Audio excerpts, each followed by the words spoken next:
The concept of leaving a legacy of leadership, Yeah. and coming up into leaving the Y generation, coming into the Z generation, and the lack of leadership quality that is there is the reality. So as Moses, being your biblical Yeah. mentor, confronted God and said, I'm not a speaker, I'm not an orator, I can't do this. Subconsciously, I think he was saying, I'm not a leader. But he is, and God saw that he was and began to instill in him leadership qualities. So I guess in the business world and in the church, and it's a loaded question, we don't have a time to address the whole thing, but where do you begin? You're saying developing leadership was one of the last questions that you left answering. Yeah. Where do you begin in the church and in the business world of instilling a leadership quality within a person? You recognize it. Yeah. Step one, going to build a leader. Step one, going to build a leader in both realms. Yeah. That's a great question. Actually, it's not just a carryover from the last session. It really kind of introduces this session. So, we're talking about how do we leverage our leadership. One of the things, for me, in the course of, so I'm 55, and I'm not morbid about it, but I just feel like God has kind of said you got one good chapter left, and again, some of it for me is Moses is my mentor. Moses kind of had 3 chapters. His first chapter was, trying to do stuff apart from God, and God showing him, how he couldn't do anything apart from God, and then God showing him what he could do with him, and then the accomplishment of that in the 3rd chapter. So, but anyway, I'm asking that question: what is my legacy? What goes on, behind me? What's left behind? And part of it, for me, that I want it to be, that I think God has called me to be, is a leadership kind of legacy. What you pass on, to others. And when you talk about Moses. What I kind of study, what I'm fascinated by, I mean, like you said, there's really some good stuff in there. How did Moses become a leader? But in my mind, there's really some powerful stuff about how Joshua becomes a leader. How did Moses pass that down? And there's one just really, short glimpse that I think we get of that. It's just a moment. It's a sentence. But I remember, trying to study Moses and being hit with that, but the passage in Exodus where it's kind of in that context where God's saying, okay, I'm going to answer your prayers, I'm going to give you my power, but not my presence. I'm not going to go with you. And Moses wrestles with him, and don't do that. What else will distinguish us from all the people on the face of the earth except for your presence, your glory? Let me see your glory. And then there's this comment about Moses going into the tent of meeting. And when he goes into the tent of meeting, he's meeting with God. He's in the presence of God. He comes out, his face glows. Nobody else in Israel is willing to go into the tent. Everybody stays away, and they just watch Moses. But Joshua goes in. And it says that Joshua went into the tent of meeting. But then here's the part that just, grabbed my heart. Just this sentence that says, and after Moses left, Joshua stayed behind. Now I know, there's some imagination kind of stuff there, but I just imagine that's where Joshua started saying, God, give me what Moses has. That's what I want. So he observed something in Moses, and he said, I want that. I want that kind of sense of your presence. I want my face to glow, whatever it was. And then you get, for me, that just adds this depth of promise of response from God when in Joshua you see the words, and God said to Joshua, what did he say? I will be with you just like I was with Moses.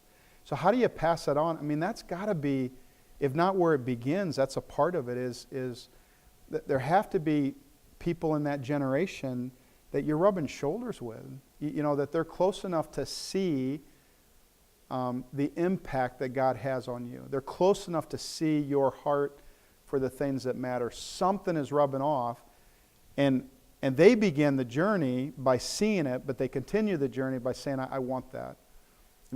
I want what you have. And so I just think that's a huge part of it, is if we're not rubbing shoulders with people and helping them to see what's really important to us, what matters to us, and man, the heart of that has to be, we talk about spiritual authority. So, or spiritual leadership. You know, your leadership can be the leadership of position, positional authority, or it can be the leadership of charisma or capability. I'm going to follow you because you know what you're doing. I'm going to follow you because I just like being around you. But really, the ultimate leadership is spiritual authority, and it's not, you know, authority because you're a pastor. That's positional authority. It's the authority that comes because you've been broken before God, and because of what you've done in the tent of meeting with God, you just got God all over you. You smell like God, and somebody just says, that's what I want. And I think in the church today, that has to be it. You have to be rubbing shoulders with younger leaders in that way, not just teaching them information, but letting them see your heart for the things that really, really matter. I don't know, Dan. From the work world, one of the very top responsibilities of the CEO and very top responsibilities of the board of directors is the continuity of leadership and knowing who could run the company. First of all, it takes a level of humility to believe that you can be replaced, and you all will, and I was, and that's all good. But you need to know that going in. And if you really care about the company or your church, you're going to be engaged in that continuity planning. We talk about legacy, I think of footprint. Switch your mic on, Dan. I'm sorry. So what are you going to do to help influence that? And it's to be very engaged in continuity. I was mentioning at the break to someone that in Verizon, all of our key jobs, including chairman of the company, and including the job that I had, we have a pool of people that we think are starting to develop the traits, and we can look at people into their mid-30s and say, you know, when they're maybe around 50, we think they may have what it takes. So we start developing those people very early in their careers, and we ask them to, we may ask someone that has always been in sales to move into network, or someone that's been in network to own one of the P&Ls, maybe come out and, you know, run everything in Minnesota, something like that. And we do that intentionally. And it does a couple of things. It helps us identify people in different environments, in different worlds, because the higher you go, the more you've got to know something about a few things. And it lets us see how people act in different environments, how they are when they're completely outside of their element. Someone had the idea before Verizon was formed that I should run the networks, the national networks for GTE. I didn't know anything. My friends are all laughing. What are they doing, giving Dan network and IT and all these things? But I learned a lot about them, and it was part of the development process. So that's what we try to do. If you don't do that, you're putting your organization in jeopardy. And if you don't do that, you're not allowing for any opportunity for the legacy of what you think is important for your organization to continue to the next generation. So we started developing people that could run Verizon a very long time ago. And two of them worked for me as chief operating officers and chief marketing officers and all that. And that's what we do. Now, one of the things that Dan and I talk about in that realm is, how does that apply to the church? I think it applies in a pretty significant way. So who's going to replace Dan? And it's good to talk about these things, by the way. Who's going to replace Dan when Dan has something else he's called to do? Are we starting from scratch? We have some professors in here, right? So I was on the board of trustees at Penn State. One of the things that makes me crazy is how long it takes to replace a department head or a professor. It's like a year. Well, we would do it in a week, you know, because we had the planning. We knew who was queued up. The people were a little bit battle tested in the marketplace. So I'm trying to reconcile those things, and maybe churches are somewhere in the middle. I don't know. I mean, I'm learning a lot. And someone said, I think when you asked me that question, you meant you're never thinking of being a pastor, are you? I think that's what you meant. But no, the answer is no. But I'm a helper. So I think about that, and it's hard work. It's hard work developing continuity in any organization. There are hard discussions, talking with people. Oh, you want to be chairman of Verizon? You don't have these traits, and we don't think you're ever going to develop them, so we should have that career discussion. Can you be happy here in a productive role doing what you're doing or something else? Our church is ready for those sort of direct conversations. If it works well, the church, the business wins, the people win, they're doing better, they're engaged. But leadership continuity is, in many cases, a science and a tremendous amount of roll-up-your-sleeve work. And I really think that, somebody asked a question earlier, what do you, I think it's Glenn, you asked the question, what do you learn, from the business side in your church? I think that's one of the things. I don't think, in most of our churches, in a rare few, but in most of our churches, we're not thinking continuity. We're not thinking who's the next person to step up in the youth role, who's the next person to step up in the lead pastor role, who's the next person to step up in worship leading. I mean, sometimes in some ways we are. And when you get to the top position, I have seen very few churches that have done that continuity, in my mind, well. I mean, typically the continuity, if there is any, it's just a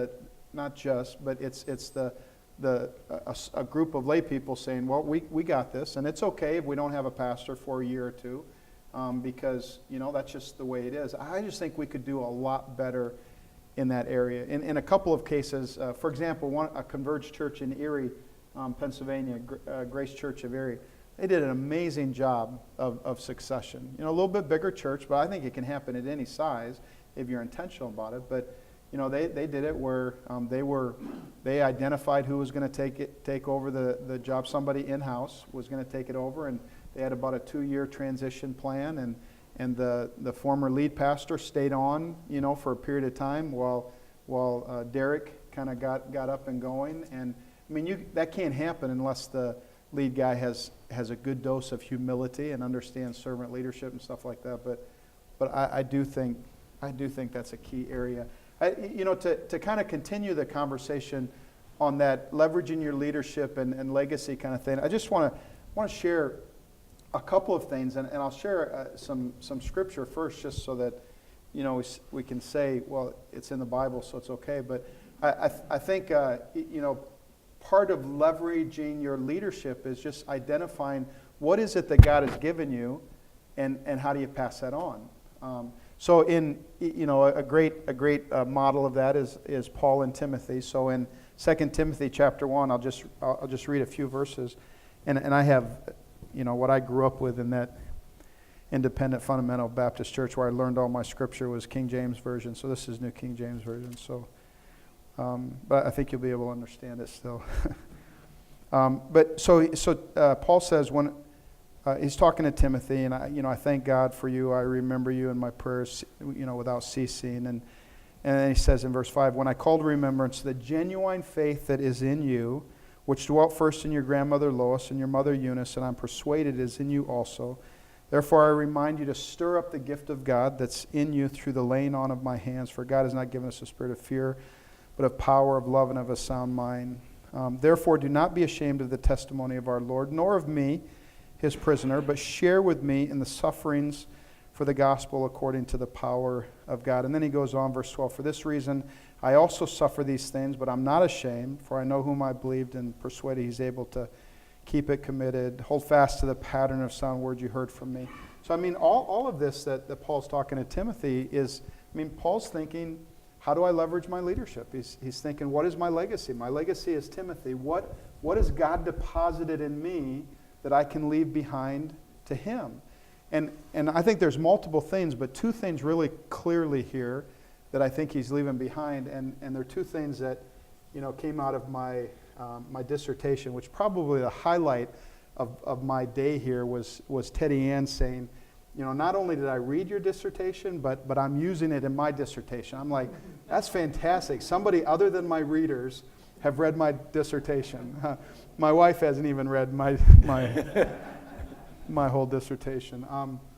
But one of the things I did in my dissertation was I interviewed a bunch of leaders like Dan and pastors in our community and other business people, and just asked a series of questions that were really along the lines of, so how did you develop as a leader, and how do you, what do you think are the best ways to develop others as leaders? And I went through this whole research deal where I counted words and all that kind of stuff, and as I did that, these things floated to the top, and there were actually 7 different things that kind of floated to the top in terms of here's how I developed as a leader, and here's what I think is important for other leaders to develop. And a lot of them were things that you would say, yeah, we do that, or I believe in that, or I'm trying to do that. But a couple that were somewhat mini ahas, at least for me. The first one was what I called believing in me. Having somebody believe in me. And man, I just tell you, without fail, every one of the leaders that I talked to had some sort of early on experience. I mean, many of them, one of the questions I asked was, when you look back, when did you first start knowing you were a leader? And, oftentimes it was middle school, junior high, high school, maybe one person as late as college, but it was pretty early on. And it was something like, I was the kid that all the kids in the neighborhood asked, what are we doing, this weekend for fun, or it was in athletics or extracurricular, whatever. But as we talked that through, what it became was there was this moment where they realized that somebody believes in me. Even if it's just the other kids in the community, somebody believes in me as a leader. And then the number one activity that everybody brought up multiple times was that one-on-one relationship of mentoring and coaching. But what I found as I was thinking and seeing through these eyes was that the vast majority of the time, when they talked about that mentoring, coaching relationship, it had less to do with what they taught me. It wasn't like, well, this person mentored me and that's how I learned how to be a pastor. I mean, I'm not saying there was none of that, but the vast majority of it was words like, they just saw something in me. They felt like I was worth investing in. They believed in me. And then, even then, one of the questions I asked was just kind of your calling story. What was your experience of God calling you into this vocation or this ministry or whatever? And all of a sudden I realized most of the calling stories, again, not all of them, but most of the calling stories were actually these moments where people realized, hey, God believes in me. It was less about, well, you're going to do this for the rest of your life and you're going to do it here. And it was more about, people, one pastor used this phrase of, going through a really hard time and going to God and saying, I'm not able to do this, and having the sense of God say to them, I know you're not able to do this, but this is what I want you to do, and I'm going to do it with you. I mean, it was just a sense of, okay, you believe in me. And so this is what Paul was doing to Timothy when he said, I thank God for you all the time, and I'm thinking about the faith that is in you that was passed down from your grandmother to your mother to you. I'm convinced it's in you, and not only am I convinced it's in you, but you remember when I laid hands on you, which, I mean, in that culture was huge, right? You're giving them your blessing, your sign. Paul says, I gave you the gift of God, and this affirmation. I think Paul's just saying to Timothy, I believe in you. That is one thing that every leader in this room can do for somebody. And I think at a lot of different points in my life, I've just thought that was not a very important gift to leave behind. Either I thought, hey, if you're doing a good job, you know that you're doing a good job. So if I tell you you're doing a good job, you're going to feel like I'm insincere. or just thinking, well, I honestly didn't have a lot of that. I had some, but not a lot of that when I was growing up. And I just think, you're okay. Or thinking, it doesn't matter to you that much what I think. I'm just telling you, I believe with all my heart there is immense power in you being able to say to somebody, I believe in you. Now here's where I think, this part I haven't researched, so forgive me if I'm wrong, but this is where I think it connects with the next generation, the Z and millennials. I think we have a generation that for a variety of reasons, one reason because of the prevalence of broken homes, but another reason because of that whole participation ribbon season that we went through in our culture, where everybody gets a ribbon, doesn't matter if you did well or not. I think that we have a whole generation that never got very much of the I believe in you. And I think that's one of the reasons why there's this, the stereotype, I know it doesn't apply to every millennial or Gen Z person at all. I mean, my kids are in that group. But it's when it becomes a stereotype, it's because you hear it often enough, this desire to have a seat at the table, that I would look at and say, you haven't earned a seat at the table. You need to work hard for a while, and then we'll talk about a seat at the table. I really think it's just this internal crying out for, does anybody believe in me? I don't know if I can go forward if I don't believe that somebody believes in me. And that's how it comes out, is that desire for affirmation. And it can't just be participation ribbon kind of, oh, you're a good person. It has to be something sincere and something that you actually see in the person, which again comes from that rubbing shoulders.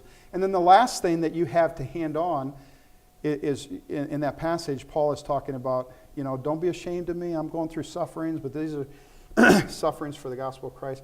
One of the questions that I asked leaders was, tell me about a time when your leadership was catalyzed. It grew more than at any other time before.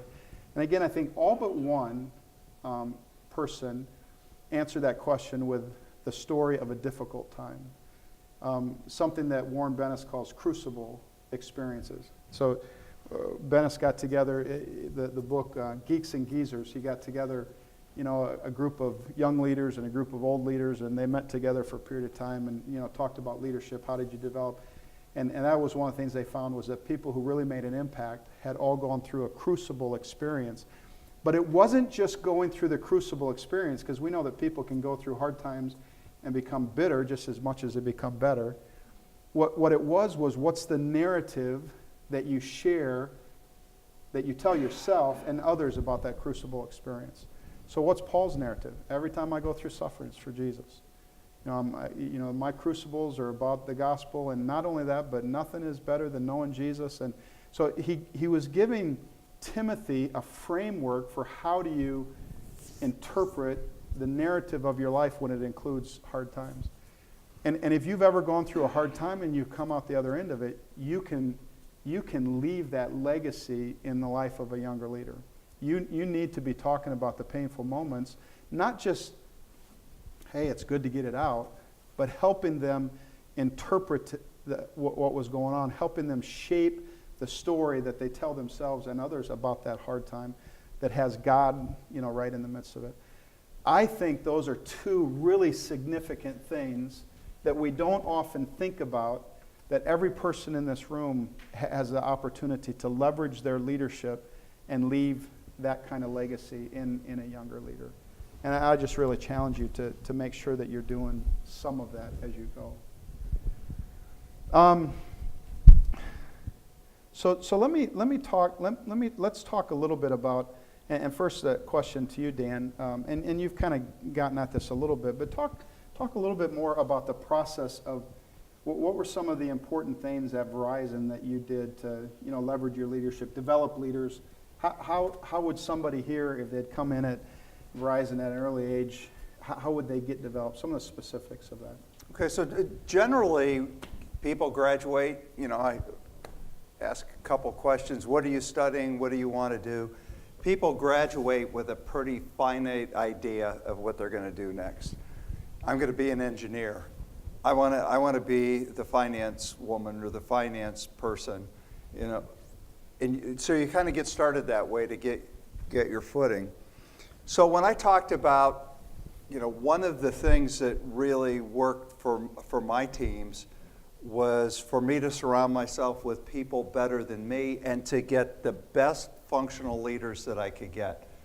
So Verizon Wireless was a joint venture, and we were we were a separate public company from a debt perspective for a period of time. So we had our own board, and we had our own full structure and reporting requirements to the SEC and all that. So I had marketing, I had HR, I had the general counsel, I had the network people, IT, all the people that ran the operational sales teams, the full breadth, everything in the company. So I tried to get the best people for each of those responsibilities. And the theory of the case for me was, if I get the best people that are absolutely at the top of their game and they're willing to work hard, we can develop the best business leaders. So my thought was, if you're really good at being the head of HR, you can really learn the business and contribute in other areas. So then we would start moving people around. Now, if you're in finance, you may not ever be a great network leader, but you'll certainly learn a lot about yourself and your team and the company, and you'll be a more valuable finance person if you have served in other responsibilities. So we look for people. Some of this is saying no. We looked at people that wanted to move into other jobs, and we made the judgment that they're not going to benefit, the company's not going to benefit. But when we got the match, and we saw that the company would benefit, the individuals would benefit, and the individuals were eager to jump into stuff over their heads, we moved on that.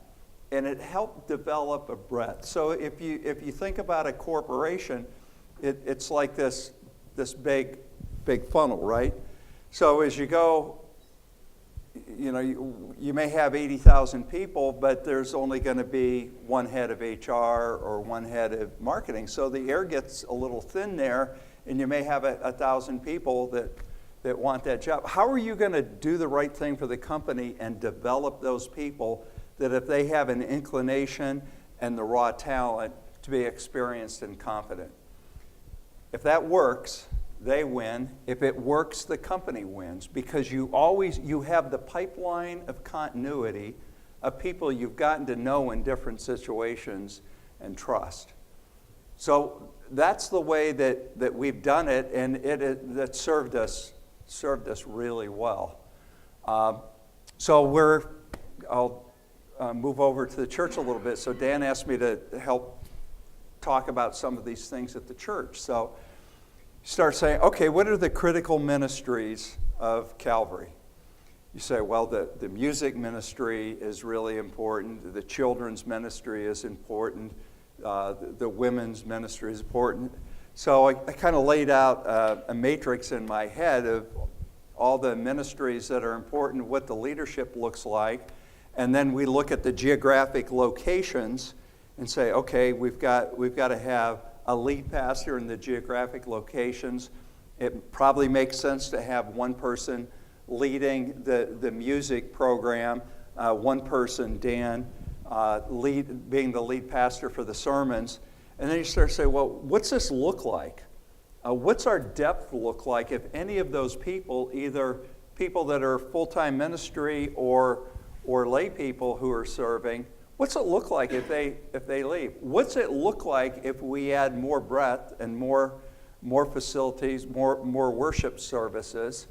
And how do we do that? And what we end up with, I wouldn't say it's a problem. I would say it's one enormous opportunity, because that matrix has a lot of voids when you go one step down, or we haven't even gotten to the 2 steps down. So how do we develop the environment and move people around? So one of the ways to do it, do you have a head of, I'll use music as an example, head of the music program that maybe wants to go into full-time missions? And how do you, if that's the case and you think that would be helpful, how do you make that work? Would you bring someone from the mission field back in to one of those slots because they have a unique view of the Lord's work and a unique view of the world that just may add richness to a new responsibility within the church organization? And we're at the very beginning of that work. And it's, it's hard work because you've got to have conversations with people that are probably way out of their comfort zones. And maybe you as their leader or supervisor, if you will, way out of your comfort zone in having those sort of discussions. It's a little bit like companies restructuring. I'm guessing many of you have been through restructurings. Many of you have had the discussion, well, we're restructuring and we don't know if your position's being eliminated. I've had my position eliminated 3 times in my career. Had to come home, tell Wendy, hey, my job's gone. I'm going to work on this transition. We'll just work hard. We'll see what happens next. But those are hard discussions. Those are hard discussions for the people delivering the message, and those are hard discussions for the people hearing those messages. But I think that sort of discipline is going to be required in fairness to the people and fairness to the church and the organization in order to get the thriving byproduct, to create that footprint, that legacy. It's going to have to be something that's front and center in discussions and not something like, let's not deal with that now. We can push that off a little bit.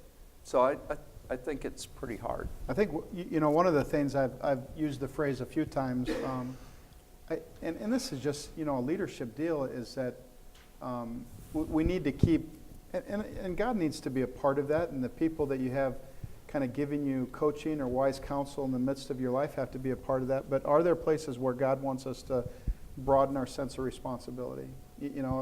If my responsibility is right here, and that's what I'm comfortable managing, does God want me to broaden that? Does God want me to broaden it from, leading a worship service to leading the worship team? Does God want me to broaden it from, being a lead pastor, concerned about his or her congregation to, trying to pastor the city? Does God want to, and every point where it gets more broad, that need for continuity in the development of leaders, it becomes greater, So part of what led to this conversation with Dan and I and others at Calvary was going through some, if you're familiar with the life cycle of a church, we found ourselves at the place where, we felt like we'd kind of been plateauing for a while, and the typical age range to kind of get to plateauing is 15 years or so. And so we've gone through kind of a changeover of life cycle. This will be our 3rd time in the years that I've been there.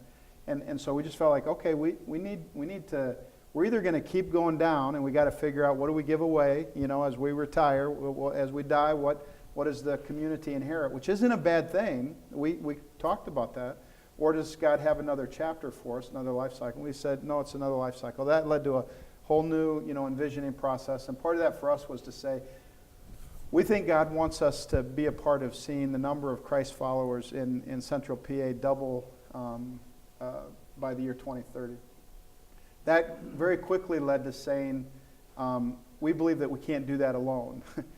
So all of a sudden the responsibility is broadening for me and for Calvary, as a whole. Now as it broadens, we have to get a lot more intentional about, what does that mean in terms of leadership? What do we need in terms of leaders? If we're not going to broaden, then we don't even have to have the discussion. We've been doing okay the way we've been for a long time. So I think that's part of the leadership question in your church. Seth Godin had I've been using this in the last 4 weeks at Calvary a lot because, I don't know where he's at spiritually. He's talked at a number of Christian events that I've been at, but this wasn't it's his blog, so it's not a spiritual thing. He's always talking about how do you deliver something. But he said in a blog about a month or so ago, he said there's 3 words that we really need to deal with. One word is difficult, the other word is impossible, and the third word is unlikely. And he said that the problem is that we keep confusing impossible with unlikely. He said everybody knows what difficult is. Difficult is when it's going to be hard, but we're pretty sure if we get the right plan, we get enough people, enough money, whatever, we can do it. We have a high guarantee of success if we just work hard and get whatever we need. Impossible is the stuff that you're looking at. It doesn't matter if we worked really hard, got all the resources. It ain't going to happen. He just said that the place where we're confused in our, in the work world is the unlikely. That unlikely is where all the good stuff happens, but the chances of succeeding are lower. So, when Dan talks about making that switch to, wireless, his boss said, that's unlikely. I wasn't saying it's impossible, but it's unlikely. I don't think this is going to happen. But all the great movement forward has come when somebody stepped into an unlikely place and developed and gave, all the difficult resources to that unlikely thing. So I think that as a church, I've just been challenging our church. I think God wants us to step into unlikely things. Work really hard at it, pour a lot of resources at it, not necessarily have a guarantee that it's going to happen, but I think it's time to kind of go for it.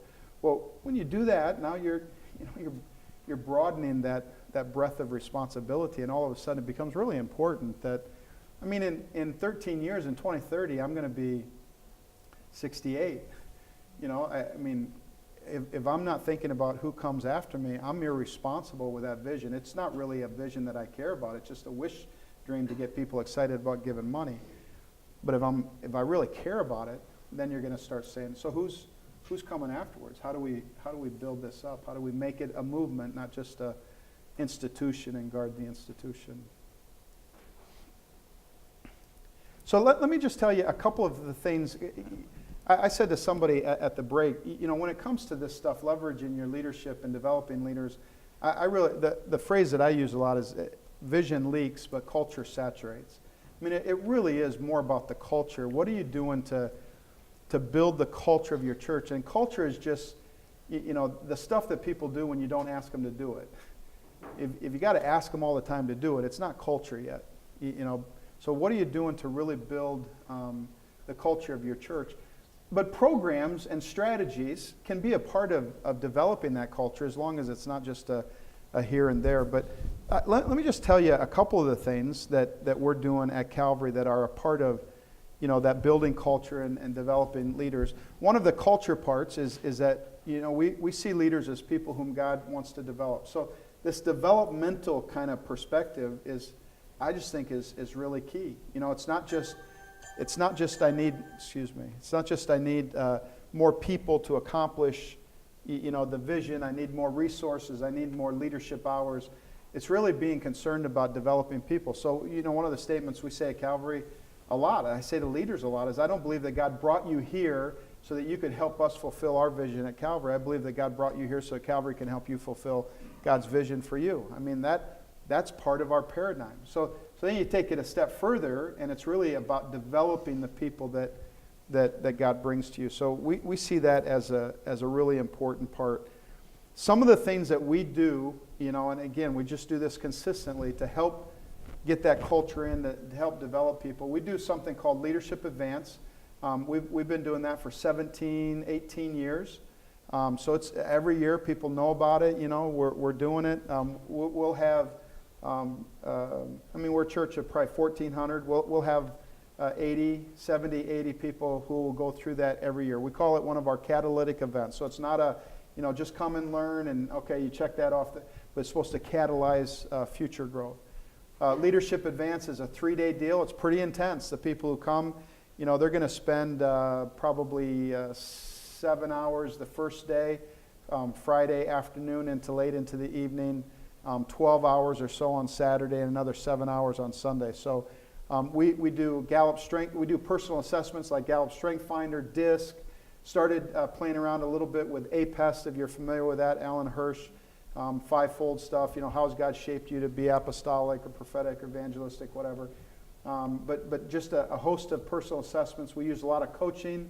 Everybody's put on a team. We do team building exercises.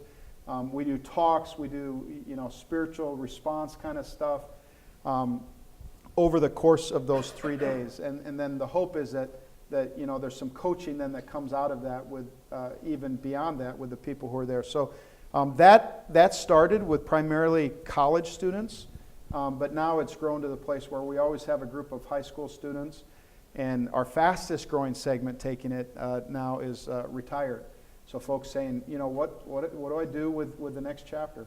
We just did our first seminar specifically for people in kind of their 60s, that retirement kind of group called Resonance. which is really geared towards people thinking through what's their legacy. How do I want to finish up, my life and finish well and stuff like that? Because, like Dan said, we don't believe that retirement is an option in the kingdom. So it's just what's next. What's next for you, and how is God going to use you and everything that He's deposited in you, for the rest of your life. So we do that. We've done a thing. We did it once. We'll probably do it again at some point, but we did a thing called Poema. Dan was a part of that. We brought together a group of younger leaders and older leaders, and we got together to talk about leadership, I think 4 or 5 times over the course of about a year and a half or 2 years, something like that. And a couple of the times we brought in a speaker to lead us through some stuff, and some of the times it was reading a book and then getting together in pairs or triplets to discuss the book, but just kind of a sequencing of people getting to know each other. And really, to some extent, when he talks about going through the book of Nehemiah with one of our leaders, that relationship, I think, began in that context, the Poema context. So that's one of our hopes, is that what comes out of that is some relational mentoring, kind of speaking into each other's lives and stuff like that. So we did Poema. We've said that one of the key parts of our culture at Calvary in terms of leadership development is coaching. We want everybody to at least have available a coach. We think that coaching is one of the key skills for discipleship. Coaching is drawing it out of people. Mentoring is putting it into people, asking the right questions, and allowing the Holy Spirit to bring people to the place of answer rather than you just telling them the answer, which is really hard for pastors. Maybe it's hard for all leaders, because we want to tell, we want to fix the problem, but you know that what you come up with, you embrace, and what somebody tells you, you resist. So we're developing that as a part of our culture. That's something that is helpful to. I had a business leader who just stepped up into running his business. The boss has kind of gone on a 2-year mission sabbatical of sorts, and so he's running his company. He said, hey, I really need to develop some coaching skills because that's now become part of my job, and I just don't think I'm very good at it. So we have business people coming into that context and being a part of it. So that's some of the stuff. I mean, there's other things that we try to do on a regular basis with our leaders to help develop leadership. But those are some of the things that we're trying to do on a regular basis at Calvary to say, okay, we care about you wherever it is that you're leading, and how can we help develop. Oh, the other thing I was trying to think of was, I already mentioned, was that the timeline. I mean, we probably now have, I don't know, probably 200 or 300 people. So, 20 or 30% of our church has gone through that process of developing a timeline, being able to think through your story. How is God at work developing you? So that's been another piece of it as well. Let's just, we had some, really good, and there's some more stuff that we can come back to presentation-wise and question-wise, but let me just throw it out to you in that whole area of leadership development, leveraging your leadership. What questions come to your minds? Yeah. Wait for the mic. I wonder if you have any thoughts on the concept of followership. If you think about most of us, we spend our lives as leaders a certain portion of the time, but a lot of times we're followers, and good organizations obviously depend on there being lots of really good followers. I wonder if you have any thoughts on that, and how that folds into the relationship between being a good follower and being a good leader. Do you have any thoughts on that? Do you want me to Yeah, start? go ahead. Okay. I think that's really big because, I've seen it happen before, that people thought that they were great leaders and they got into a tough spot and they looked around them and behind them and there was no one there. That's a problem. And it's because that most cases that I've seen, the people were too autocratic, too proud, and refused to listen to advice or help along the way. Being a good follower, though, I think requires great confidence in yourself. You got to have confidence in the organization and confidence in your leader, but also confidence in yourself. You know, most people would not want the job that I had. They thought it was maybe glamorous, but they wouldn't have liked the lifestyle. But they had, our people have really good jobs, and to be the best at where you're at in the area that you are, if you're good with that, that makes you, I would say, an engaged follower and part of the organization. And what we found is there's nothing that builds a high integrity, a great work culture like success. In our case, winning in the marketplace, serving more customers, getting great response from customers in terms of the work that we were doing. And, everyone is a follower at one point or another. I always had a chairman that I worked for and a board of directors.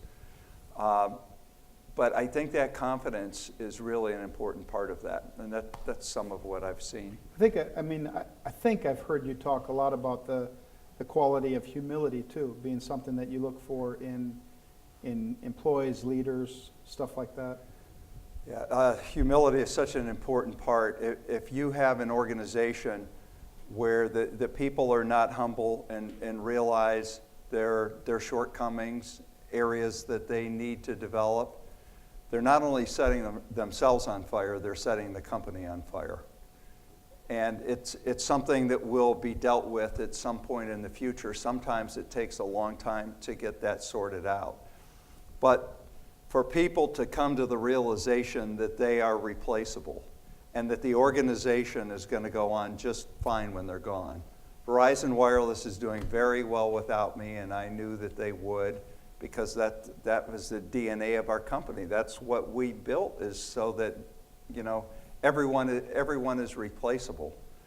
And as I said, it became part of our job to make sure that you could easily be replaced. But that humility is so important. I've seen so many careers just, circle the drain because they couldn't come to grips with that humility, and couldn't come to grips with the fact that people were dispensable if they weren't performing properly for the company. So one of the things that we talk about at Calvary a lot, I talk about with leaders especially, but it even, a couple weeks ago it made it into a message. We talk about the discipline of submission. So you can't be a good leader if you're not a good follower. I mean, the humility is part of that, but the way you get to that is by practicing the discipline of submission. And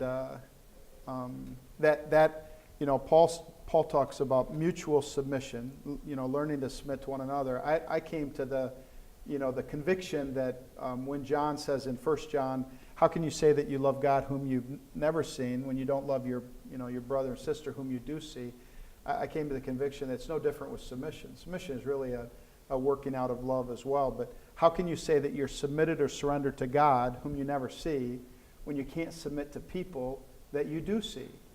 And so, I started kind of working with this idea that really submission is the opportunity for us to expand the capacity of our hearts for the Holy Spirit. That's the win-win. The only way there's a true win-win is in a conflict is when one person submits, that's their win, because they're expanding the capacity of their heart for the Holy Spirit. Paul connects being filled with the Holy Spirit and mutual submission in Ephesians. And the other person wins because they get to try out their way. And biblical submission is not, okay, let the baby have their way, play with the ball, I'm going to go home kind of thing. Biblical submission is this joyfully saying, I think my way is better, but we're going to do it your way, and I'm going to do everything I can to make you right. So we talk about that idea a fair amount at Calvary, especially with leaders. And that's probably, especially with younger leaders, that's been in two different cases that I could tell you about it with staff at Calvary. That's been the place where, I'm sorry, we just don't have a place for you here because you're not willing to deal with this area of submission. And for me, that's not I'm the boss, you got to submit to me. I need to be practicing submission as well. But it's more of that attitude of the heart and humility and stuff like that. Other questions? Yeah, back there. Pastor, you mentioned your goal is so many thousands of new Christ followers. Yeah. So are you meeting with other pastors of other denominations and have that same goal, working with other churches? That's what we're working on right now. So since I came to Calvary 20-some years ago, before I came to Calvary, actually, I was at a church here in Minnesota, Grove City, Minnesota, about 80 miles west of the Twin Cities. And before I left there to go out to State College, I went to a conference. It was held at Wayzata Evangelical Free Church, and the three speakers there were Ed Savoso, Bill Bright, and Neil Anderson. And there's just a lot of stuff that was kind of birthed in my heart through that conference, but really probably the biggest thing was, a side room workshop that I don't even remember who the speaker was, but he talked about this concept of the church of the city, that when Jesus looks at a city, he sees his church, doesn't see the labels, that when Paul, speaks to the church at Ephesus, there were different groups meeting. They didn't meet all in the same place, but there was one church. And so I came to State College with that conviction, and started early on. They asked me to lead the ministerium, and they only asked me not because it was important. They asked me because I was the newest guy in town, and I said, "Yeah, I'll do it. But if we're going to do it, all we're going to do is pray. Every time you want to meet, we're just going to pray for the city, for each other," which effectively killed the ministerium. But what it led to was about 4 or 5 of us meeting weekly to pray, and that's just that whole thing. I mean, I can tell a bunch, but that's had ebbs and flows in different forms. But for almost 24 years, that's been one of, not just mine, but a group of our passions. So right now there's about 15 to 20 churches that meet with some consistency, about 8 to 10 where the pastors get together every week. And 2 times a month we're praying for each other in the city. 2 times a month we're strategizing about what we're doing together to reach the city. And in the process of that, we've done sermon series together. We're right now really emphasizing neighboring together, just different things like that. So all of that is to say, when God put this kind of vision on our heart to see the number double, and I thought to myself, there's no way we can do that alone. There were 4 pieces to that we thought were important to getting to those goals. And as we came up with those 4 pieces that we would say at Calvary, we're going to do this regardless. As I looked at those, I just thought, man, we're only this far away from having 10 or 12 or 15 or 20 pastors say, I'll commit to these 4 things. And so that's what we're working on right now as a group of pastors, saying, how do we work together for these in order to do that? Yeah, Glenn. Oh, over here. Yeah, Teddy, and then Glenn. I'm just going to put this one out on the table and address it to the extent that you want to. I'm comfortable with that. But one of the things that it's been my experience is being both a business leader. When I graduated and got my MBA 9,000 years ago, I was one of the very few women that did it. Now I'm in the church, serving in the church, and again, I say leader, and you guys think guys. Okay. So in what ways are you thinking or framing the ways in which the church can raise up female leaders in leadership? Yeah. Well, I'll answer from the church perspective, but I think, sure, Dan, you have some good stuff to input in that. So when I first came to Calvary 20-some years ago, they were kind of going through, a mini controversy of the role of women in leadership and stuff like that, and it was taking them forever to find a pastor, because at every point when they interviewed somebody, that was a big part of it. And then, kind of coming from that through to probably a point where Calvary had grown substantially, and we felt like we needed to change organizational structure. So we changed our constitution, our method of government, and so that became, a conversation there. How does this work, and what does it look like? And then up to now. So we're, in our, one of the cultures of our church is that we talk about having a small core and a big tent, doctrinally. that we're going to focus on, some really key doctrines that we need to all agree upon if we're going to work together. But then we actually want a diversity of opinion, in terms of theology at Calvary. We think that's better. It helps us partner better with other churches. So in this area of women as leaders, role of women in leadership, that was one of the places where we had to say, okay, what does that look like for us at Calvary? We have people who are strongly committed to a more traditional view, and others more egalitarian. The spectrum at Calvary. What we landed on was saying, number one, we believe that women are gifted with and called to leadership. It goes beyond that. We believe everybody's called to leadership. So how do we make sure that gets developed? And as we kind of set up our structure, we have 3 different teams, in essence, that help to give leadership at Calvary. One is a staff team. One is what we call our shepherding team. Our shepherding team is our version of elders. The shepherding team doesn't have point leadership in the church. They're not making, vision-type decisions. They oversee the relational harmony, the doctrinal purity, and the spiritual vitality of the church. And then we have a leadership team, and we would say our leadership team is kind of our version of deacons, but our leadership team is the point team. And so none of those teams constitutionally are decreed that they can't have women on it. Women are open. All of those spots are open to women in our setting. Our leadership team, we have 3 women on it right now. The team that Dan has talked about, where we're working on leadership development stuff, there's 2 ladies on that. We've had another 1 or 2 that have jumped in at a variety of times. So that's kind of, we have women at a variety of positions of leadership at Calvary. I value that input. And all of our development stuff, we just don't make any distinction. When we're doing leadership advance, when we're doing, whatever. I would say that should happen regardless of what you follow in your church leadership.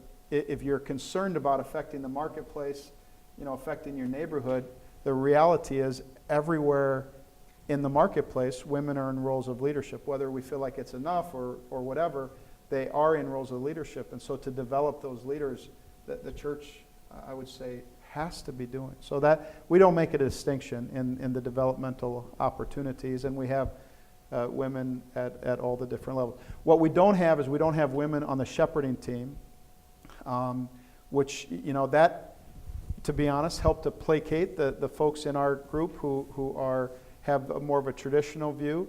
But then again, the people making the decisions, that's a mix of people. But we don't have anything where women aren't allowed on the shepherding team.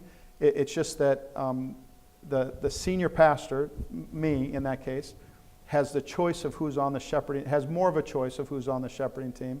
And that team is my kind of direct accountability authority. And as my wife and I talked it through, that's just what we preferred, was to have a group of men on that team. Another pastor could come in and say, no, I think it's better if I have a mix, and that would be possible. So that's how we've tried to live it out kind of in our world. Dan, you have... Yeah, in the workplace in corporate America, I think this is a very big issue. And I think one of the most important is the visibility from the people throughout the organization. So around 52 to 55% of our Verizon Wireless employees are women.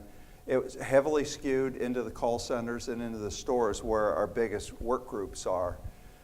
But what we needed to do, and we were very measured in how we did this over the career development, we always looked for high performance women or diverse employees that would help us, that would help the leadership team look more like the employee base, look more like the customer base, because we're not an old white guy company in terms of customers, or in terms of employees. So you have to challenge that a little bit, and we did. So when I was talking about leadership development and moving people around into different jobs, the last 10 to 15 years, we've done a lot more of that. So the head of our network, of our wireless network, is an engineer from Penn State. And Nikki has had that job for a very long time. Before that, she headed our FiOS network. The proxy officer, a proxy officer is one of the top 5 people in the corporation where you have to report everything about them to the Security and Exchange Commission.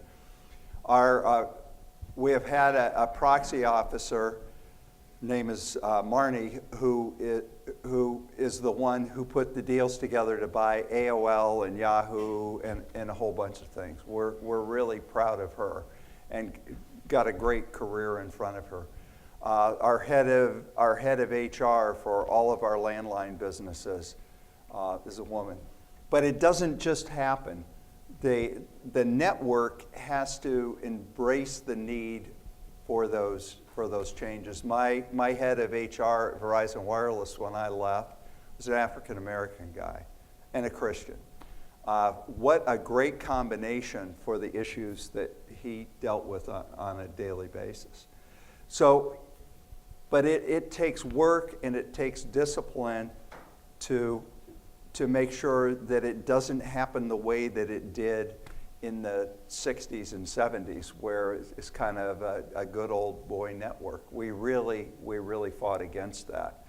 And we get great feedback when we would go out, if we were in Minnesota in the call center or in the stores, and our professional women that are really leaders in the organization come in, it just lights up the people because they see us doing what we said was important and what we say is important for our employees. So that's how we did it. But an enormous amount of work in front of us with that, and it's not anything that you can take a deep breath on and take your focus off that, or you'll lose ground. I think we had time for one or two more. Glenn? Yeah. Yeah, you've talked about some methodologies for developing leaders through coaching, Yeah. biblical mentors, leadership advance. Yeah. Maybe Poema was a small group approach. I'm curious, first of all, Dan Mead, were there some specific small groups that you met with during your time as a leader of Verizon that really helped feed and develop your sense of vision and mission? That's my question to you, and my question to Dan Nold on that is, do you develop those kinds of groups within your church that will feed and develop people vocationally? Yeah. Yeah, so the first thing, what we've been talking about today is relatively new for me because I've only been living pretty much full-time in State College for the last 18 months. I've been living in hotels and airplanes for about 20 years. And so I've been able to take advantage of some of the structure that Dan described recently to be helpful to me. Before that, in particular, there was a church group, a church that we were in Ohio, where we had a cell group and a great pastor, and it really got connected there and did men's fraternity, things like that, that along the way I found very helpful. Very early in my tenure as a Christian, this was right around the time I got baptized in 1982, there was a group of men that met every Saturday morning, men's Bible study. It was a little tiny church, and the pastor led that with 5 or 6 of us. In fact, I just saw him a couple of weeks ago. He's the guy that baptized me, but very formative time. So there's a path and a timeline, like Dan talked about the timeline of things. There's a timeline in my experience. How about, Dan, and I don't know if you're talking about this, Glenn, but how about even beyond church? Have there been groups like that you've met with over the years that have developed you as a leader? Oh, okay. I'm sorry. I mean, it could be church, but might not be church. A lot of that was industry-based. There was a period of time. We have a trade association, so I spent a lot of time in Washington, and I was chairman of the Wireless Industry Association. So all my competitors are there, all my suppliers are there. This was secular based, but seeing their leadership skills, how they interacted, that was really helpful to me. That's reasonably recent, 4 or 5 years ago, 6 years ago, I guess. That was helpful to me. So I always look for opportunities, but one of the things, this leadership team where I talk about surrounding yourself with the best people, we'd be together, we'd be off on the plane, get on a plane at 6 o'clock in New Jersey, and we're going to an operations review in California, and you've got 6 hours together, and you learn about people's lives and issues and their kids and what's important to them. Those were really good times for me. It helped build our team. It helped me. So there was a lot of that going on because I was having for 10 years 150 flights a year, something like that. Yeah. I think at Calvary we've tried to experiment with a few things. So that poema was an experiment in that. How would this work? What can we learn from it? How often would we meet? How flexible? To get a group of leaders together, younger and older.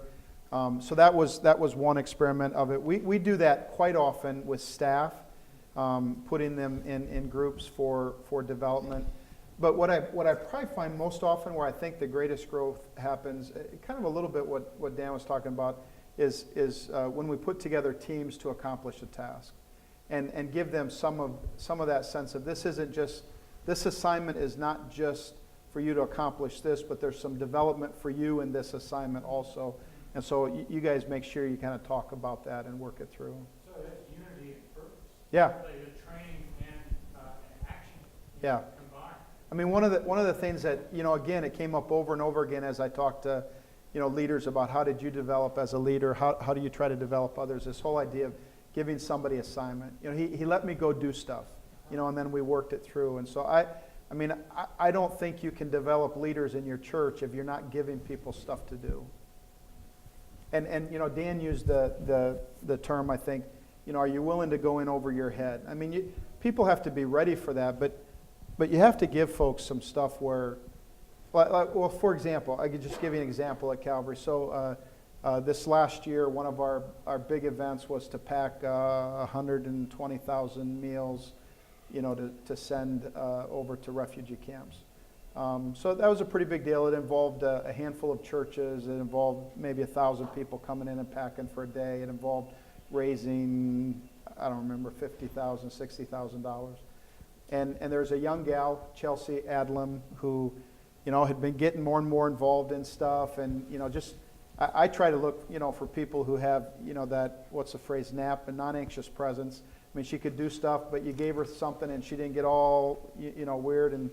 And so I just said to her, hey, I'd like you to take this, and gave her some people to put together. And so, I mean, for us, it was a pretty big deal. She's probably, I don't know, mid to late 20s, and she led the team, did a great job, but then debriefing with her afterwards, what'd you learn about yourself? How did that work? What went well and stuff like that. I think that's part of the developmental process. So in that case, you made a good delegation.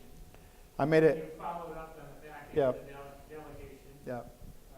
Gave her appropriate responsibility and authority. Yeah. I mean, and resources. And resources. I mean, I did what she needed for help when she asked for it and stuff like that. But yeah, and then her team, supported her, gave her input also because they knew she was younger and stuff like that. But that idea of giving assignments, I just think that's huge.